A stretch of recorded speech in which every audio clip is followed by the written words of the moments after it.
de ma présentation est de faire un petit point sur la qualité de l'air, les généralités, et puis l'encadrement réglementaire qui s'applique aujourd'hui à la France. Premier point, un peu les généralités avec des chiffres en termes de mortalité prématurée. Alors, j'arrive aujourd'hui avec un chiffre tel qu'il est dans la documentation de Santé publique France. Mais voilà, il y a pas mal de publications aujourd'hui dans les journaux, hier, avant-hier, sur ce nombre. Donc on ne va pas rentrer dans le débat du est-ce que je suis juste à la virgule près. L'idée était bien de montrer l'impact de la qualité de l'air sur la santé et également sur les coûts pour la société, avec des chiffres qui ont été également établis en 2015 par le Sénat. Après, un petit point qui est, j'espère, bien clair pour tous, mais je préfère défoncer des portes ouvertes que m'en abstenir. Quand on parle de pollution atmosphérique, aujourd'hui on parle bien de quelque chose qui n'est pas en lien avec le climat directement, et parce que quand on parle de polluants atmosphériques, ce ne sont pas des gaz à effet de serre, ce sont vraiment deux dynamiques différentes, et je pense que c'est important de le rappeler. Le petit graphique à côté pour bien illustrer aussi toutes les origines possibles des polluants atmosphériques et des pollutions atmosphériques. On parle des transports, on parle également du résidentiel et d'un certain nombre de choses, et bien sûr de l'agriculture.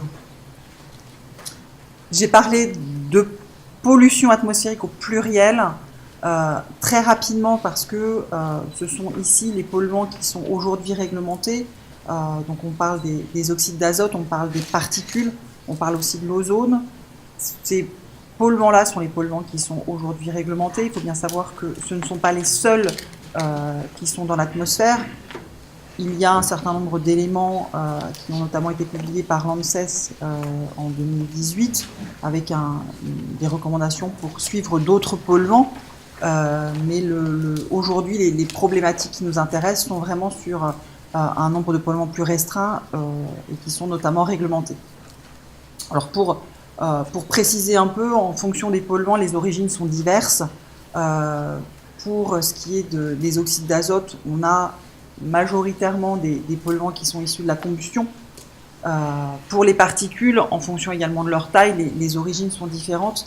Et là, par contre, pour les particules, les origines sont encore plus vastes, puisque ça va à la fois au transport, à l'agriculture, mais aussi à ce qui peut relever de tout ce qui est autre. Enfin, il y a énormément d'origines parce qu'il y a aussi les particules secondaires. Un autre polluant qui est l'ozone, qui est un polluant qui est un peu différent, puisque ce n'est pas un polluant primaire, c'est vraiment quelque chose qui est construit dans l'atmosphère et qui a plusieurs origines dans les polluants primaires qui peuvent être à la fois les COV et les oxydes d'azote. Donc, enfin, je rappelle bien que c'est les polluants aujourd'hui réglementés, mais qu'il y en a d'autres, mais qu'aujourd'hui on s'inquiète en priorité sur cela par rapport à leur impact sanitaire. Pour le reste, des études sont encore en cours. La situation française, ça va mieux, mais c'est pas encore une situation parfaite, puisque on a certaines zones qui sont encore au-dessus des seuils réglementaires européens, même si, comme l'indique ce graphique, il y a eu des fortes baisses sur un certain nombre de polluants. Alors il reste des polluants pour lesquels la situation est moins favorable. Donc la petite ligne qui est là, c'est pour le cuivre et c'est aussi pour l'ammoniac. Des solutions, il n'y a pas de solution simple et univoque, sinon je pense qu'on aurait déjà tous, on ne serait pas ici, voilà, on aurait tous trouvé le problème. Donc il faut continuer à agir et agir premièrement sur la pollution de fond. On a eu ces derniers mois des pics de pollution importants qui font remettre la qualité de l'air sur le devant de la scène, mais d'un point de vue sanitaire, ce n'est pas uniquement sur les pics de pollution qu'il faut agir, mais bien sur la pollution de fond. Ensuite, il y a différents niveaux d'action. On a à la fois une action au niveau local, mais aussi international. puisque en fonction des polluants, leur voyage peut être court ou long. Donc, il n'est pas utile de dire, ben, moi, chez moi, ça ne sert à rien que je fasse parce que c'est quelque chose de plus global. Et à un niveau global, ça ne sert à rien de faire parce que c'est un niveau local. Non, c'est vraiment à toutes les échelles qu'il faut intervenir. Je l'évoquais précédemment, tous les secteurs d'activité sont concernés.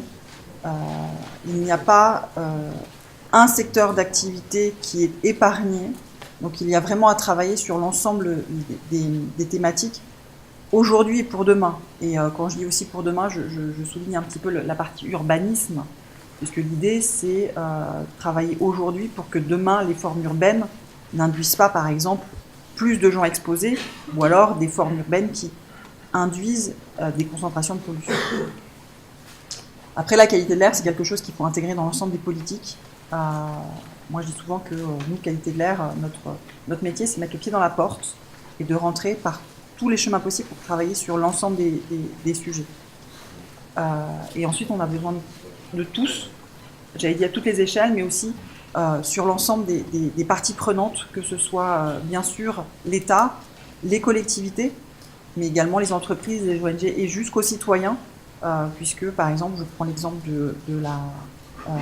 du secteur résidentiel. Le secteur résidentiel repose effectivement sur un certain nombre de choix au niveau du citoyen.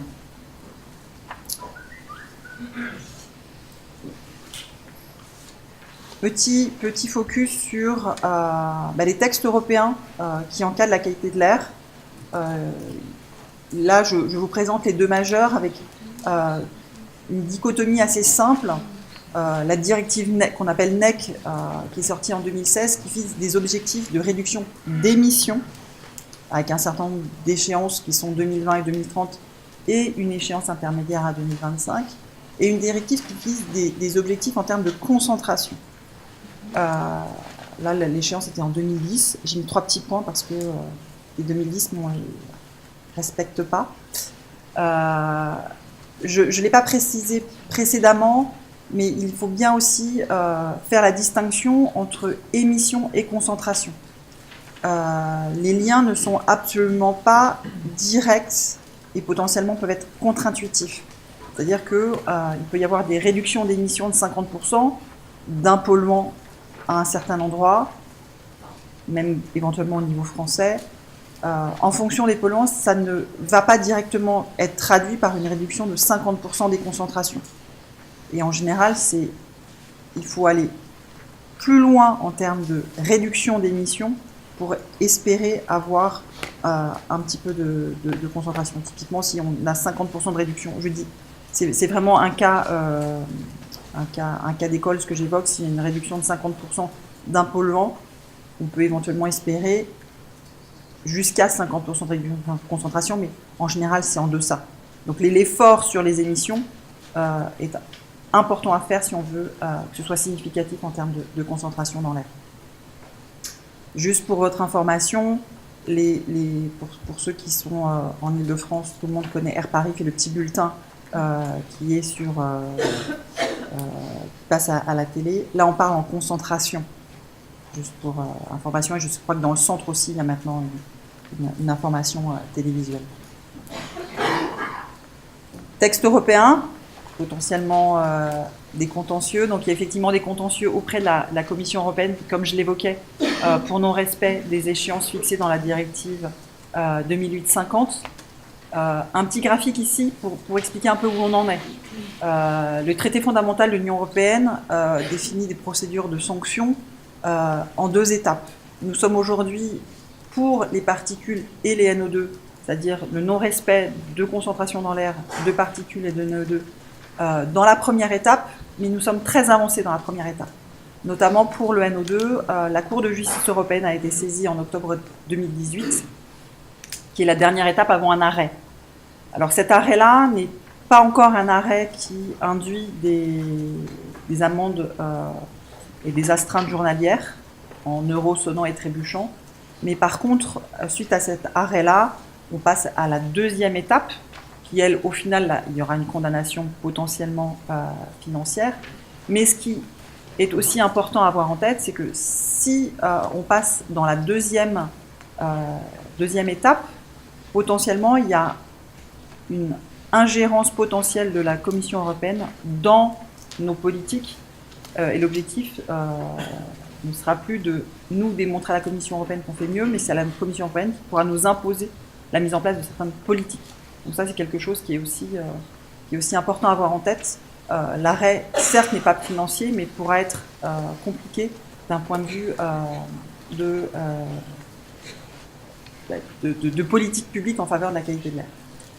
Autre information, également un contentieux auprès du Conseil d'État qui a pris un arrêt en juillet 2017. Face à ces contentieux, enfin voilà, donc là, petite information sur les territoires concernés. Alors, ce qu'on appelle nos patates, c'est un petit peu un schéma pour préciser où on en est en fonction des territoires. Pour répondre à ces contentieux, au niveau national, il y a eu la mise en place d'un certain nombre de feuilles de route. Ces feuilles de route, c'est des feuilles de travail en faveur de la qualité de l'air avec l'ensemble des parties prenantes, État et collectivités notamment. Elles concernent les territoires que je vous ai précédemment. Et il ne faut pas oublier la mise en place de PPA. Il y a un certain nombre de PPA qui sont en cours de révision, notamment dans la région Auvergne-Rhône-Alpes, mais également Provence-Alpes-Côte d'Azur notamment. L'Île-de-France a eu son PPA approuvé en 2018. Donc voilà, il reste les actions sont toujours en cours pour réduire ces concentrations et venir dans les seuils, sous les seuils fixés par la directive de 2008. Au niveau français, les directives ont été traduites. Elles ont été traduites par le PREPA, donc le Plan national de réduction des émissions des polluants atmosphériques, qui a été pris en 2017, avec un certain nombre de limites fixées sur 2020 et 2030 au niveau des différents polluants. Sur le sujet qui nous intéresse plus aujourd'hui, c'est sur l'ammoniac. Le fameux -4 et -13 est fixé dans ce plan. Rapidement, il existe aussi un certain nombre de textes en cours. Je parle de la LOM, donc la loi d'orientation des mobilités, qui va introduire des actions plus précises à mettre en place en faveur de la qualité de l'air dans les PCAET, plan climat, air, énergie territoriaux. Donc ces sujets qualité de l'air vont être renforcés sans que ce soit forcément de la mobilité. Donc on s'est accroché un petit peu à la loi LOM, mais ça peut être au-delà de la mobilité. Petit zoom sur ce qu'inclut le PREPA dans le domaine agricole. J'ai repris ici les différents thèmes qui sont cités. Et par exemple, au niveau de la réduction de la volatilisation de l'ammoniac liée aux épandages des matières fertilisantes, les deux travaux qui sont liés à ça, c'est le guide des bonnes pratiques tel que va vous présenter Antoine. Il y aura aussi l'élaboration d'un plan matériel. L'objectif est de définir les matériels vertueux et la mise en place d'un calendrier qui sera concerté pour l'utilisation et la réglementation de ces matériels. On a aussi sur la partie phytopharmaceutique la réalisation en ce moment d'une campagne exploratoire de mesures. Là, il s'agit de mesures en bruit de fond des pesticides dans l'air. C'est une campagne qui a été démarrée en juin 2018 sur 1 an. Les objectifs de publication des résultats sont pour la fin de l'année, puisque l'objectif c'est vraiment de traiter l'ensemble des données en même temps. Autre petit zoom, c'est l'accompagnement du secteur agricole. Et, je souhaitais citer le travail qui a été fait avec la mise en place de 10 millions d'euros et distribué par France Agrimaire pour vraiment l'amorçage sur les grands élevages.